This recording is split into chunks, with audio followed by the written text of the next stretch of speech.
Hi guys, this is a big deal. I'm about to have my first cup of coffee in about a year. I used to drink coffee religiously, like for the past 12 years. I needed to have it every single morning without fail, otherwise I couldn't function as a human. And normally I had to have anywhere from usually 1 to 3 cups a day. And then when we knew we wanted to get pregnant and start having a baby, I knew that I'd have to give up coffee, but the thought of it was just so daunting. And then when I was hospitalized last May, I figured, you know what, now's as good a time as ever. I'm in the hospital. I have some hospital grade pain medication coursing through my veins. I know that we want to try to get pregnant. Let me give up coffee now. So that's almost been a year ago, which is crazy. And I haven't had coffee since then. And my eyes are so heavy and so tired. I am exhausted. And I figured, you know what? If I have a cup of coffee every now and again just to help me get through, it won't kill me. It won't be the end of the world. So here we go. My first sip of coffee in about a year.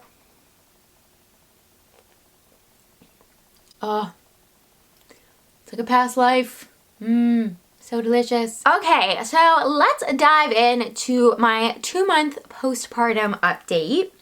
The first thing I want to talk about is my hair. I didn't know, I know during my pregnancy my hair was not as thick and voluminous as it is now. I don't know what it is. For the past month, I've really noticed that my hair is super, super thick. And that was the first thing that I thought to myself, wow, I really need to share that with everyone because it's such an out of the blue thing. And I don't know if it was something I was experiencing after delivery and it was just something I didn't notice until now, but I've definitely noticed in the past month my hair is a lot thicker.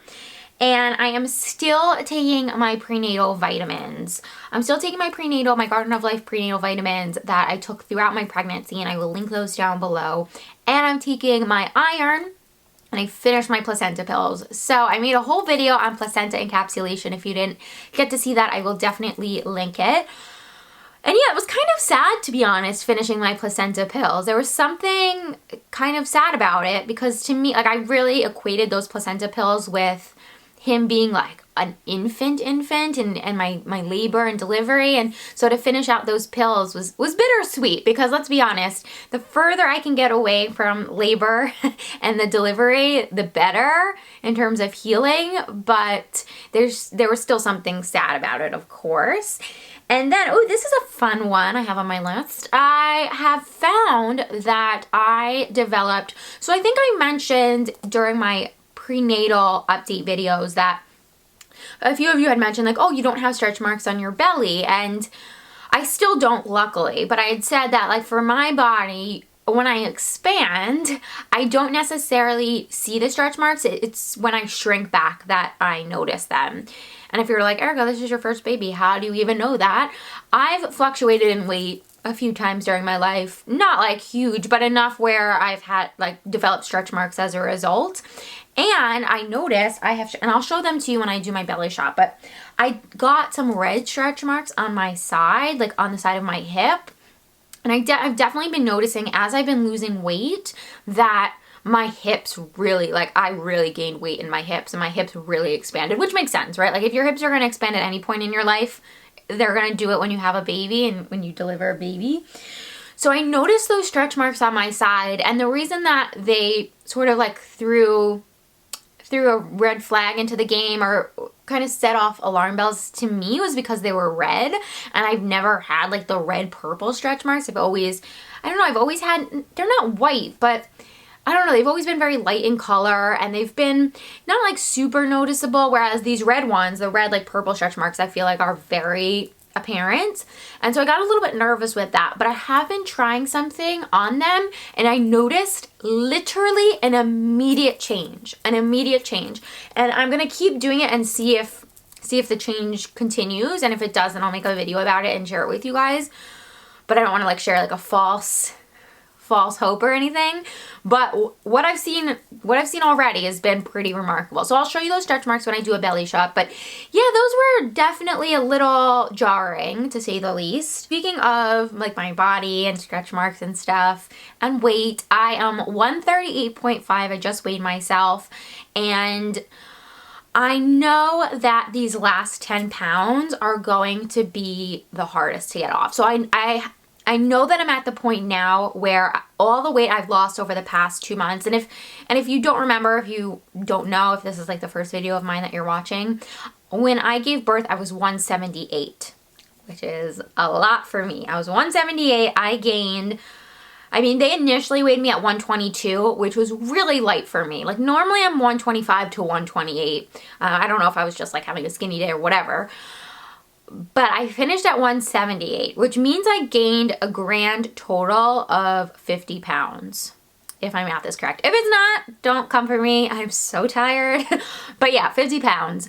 I feel like the weight that I've lost so far has been like the easy weight, like the water weight after I gave birth, just the easy weight that like naturally falls off the first month or two.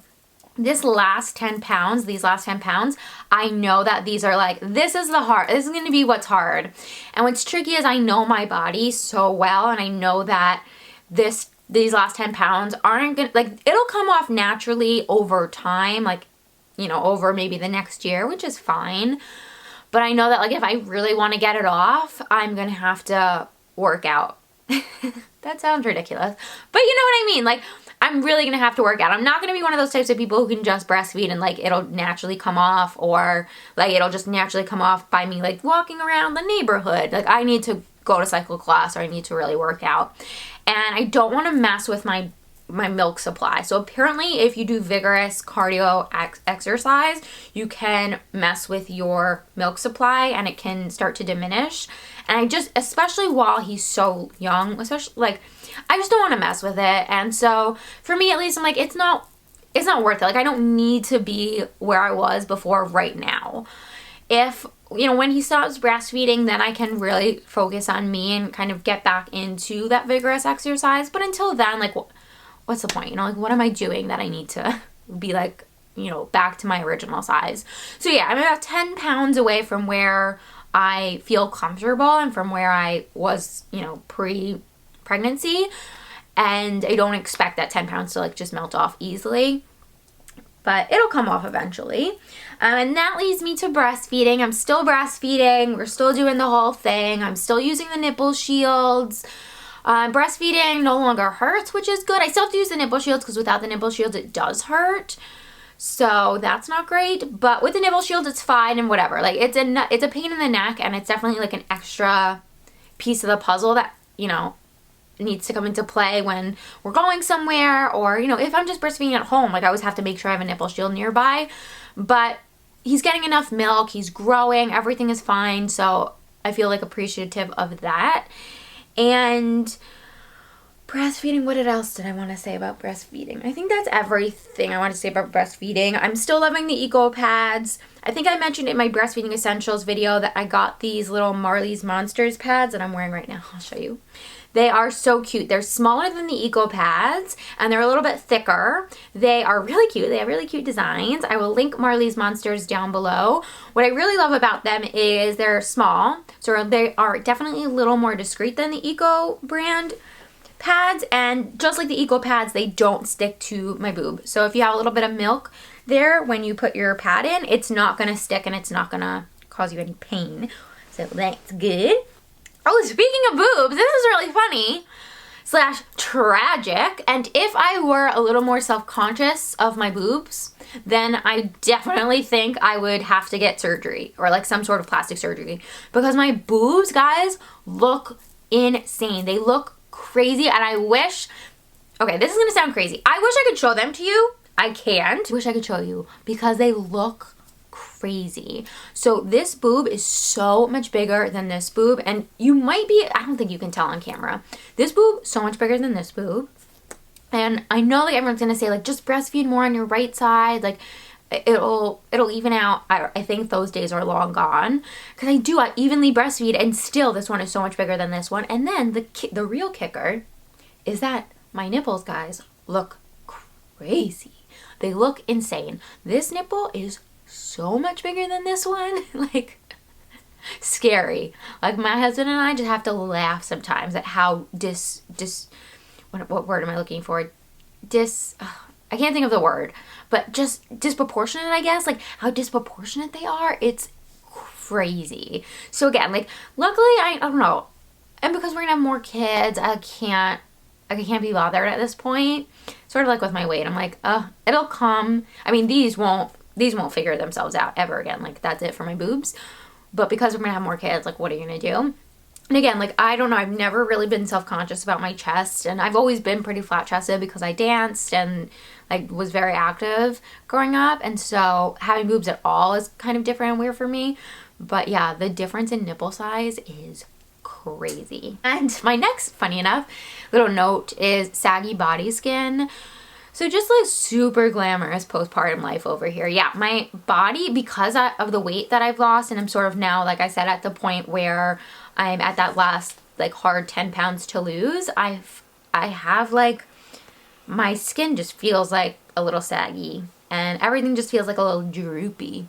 So it's not just my boobs that are drooping, it's my belly too. And isn't that just like the loveliest thing you've ever heard? And the last little thing that I wanted to touch on is my episiotomy and that whole recovery process, because obviously that has been such a huge part of recovery for me and was such a huge part of my labor and delivery story and experience.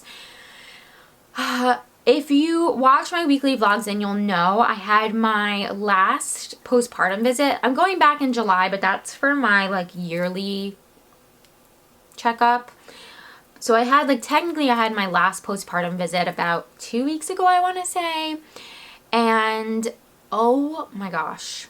So she checked my vagina and everything was fine in there. And when she did that, it really didn't hurt. But then she was like, I have to do a rectal exam because I had a tear that went from front to back. And so she obviously had to check and make sure that the tissue was recovering well. Can I tell you, even just thinking about it makes me nauseous. When it was a pain. I want to say it was like a pain, like no other pain, but it was like, it brought me back to labor like nothing else when she was doing that. And I was sweating. I couldn't breathe. I couldn't talk. It was so painful. When we finished the appointment, I was like, wow, like that, I am now reminded of the reason why I never want to have a baby vaginally ever again. Like that was horrible. It made me feel so sick that I had to take 2 Tylenol that day and then I had to go to sleep. I had to take a nap and Jeff had to watch the baby because I felt like that sick. Like it was really horrible. And I mean, clearly I wasn't done healing. And she said like, take it easy for at least another 3 weeks. I don't think like you're going to be in a position to, I don't know, not that I'm doing any like thing crazy, but she said like, I don't think you're going to be healed for at least another 3 weeks. And I'm still like, it's tricky because obviously like no one's sticking their fingers in me trying to like figure out if everything's okay. So I feel all right now, but I felt all right before like my checkup. I still am very careful when I'm going to the bathroom in terms of like cleaning up after myself and wiping and stuff. I still just pat. There's still a little bit of blood, not that comes out the front, but like toward the back. I have not looked down there at all. I feel like I still can't. Oh, it's just like thinking about it, like, that feeling like nails on a chalkboard. That's kind of how I feel. So I'm still giving it some time. Like I know it'll fully heal itself eventually, but it's still in the process of healing. And I can imagine it'll probably take, for me to feel like totally 100% normal, it'll probably be like another month. I bet by the 3-month mark, I'll be like totally back to my old self. But that should give you a little bit of an idea. If you have a 4th degree tear really bad, like full go, then I would say it's probably going to be about 8 to 12 weeks recovery time, depending. And I mean, my doctor said that like my tissue was really healthy and really strong and was recovering really well. And I definitely felt that like when I was feeling really good by like week 3 and 4.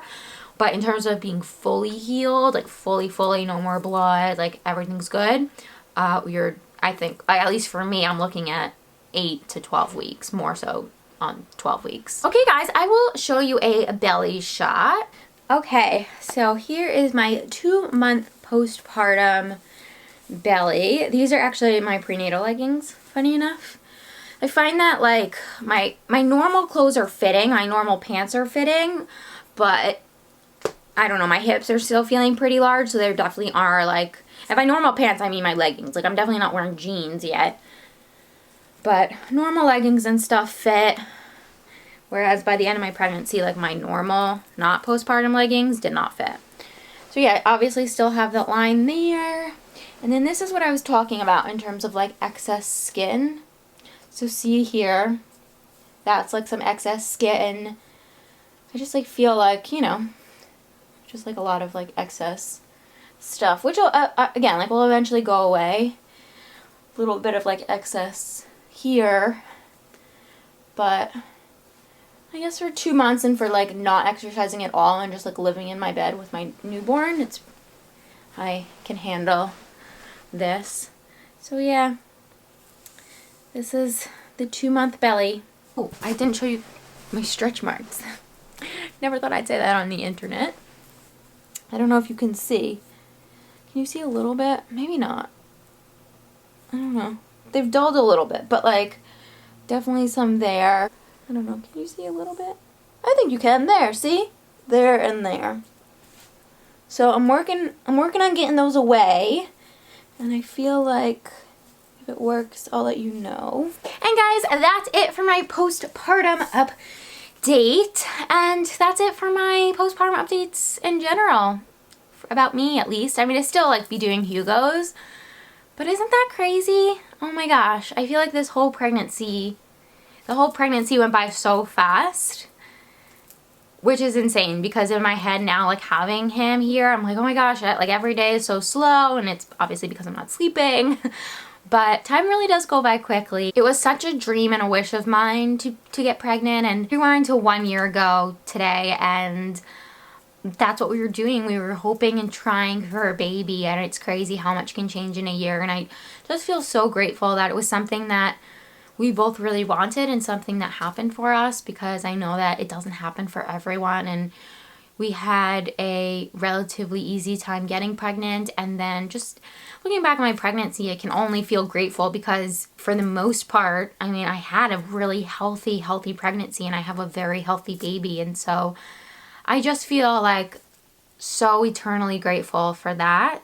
And thank you guys so much for being interested and kind of coming along on this journey with me. For those of you who kind of were here the entire time from the beginning, and for those of you who, you know, kind of found me along the way, I think that it's just so special that we were able to share this together. I feel like we all kind of went through this experience together, and that's what I wanted, and that was the goal of like sharing this pregnancy with you guys, was so that, especially for those of you who want a baby or are pregnant, that you can connect and not feel quite as alone.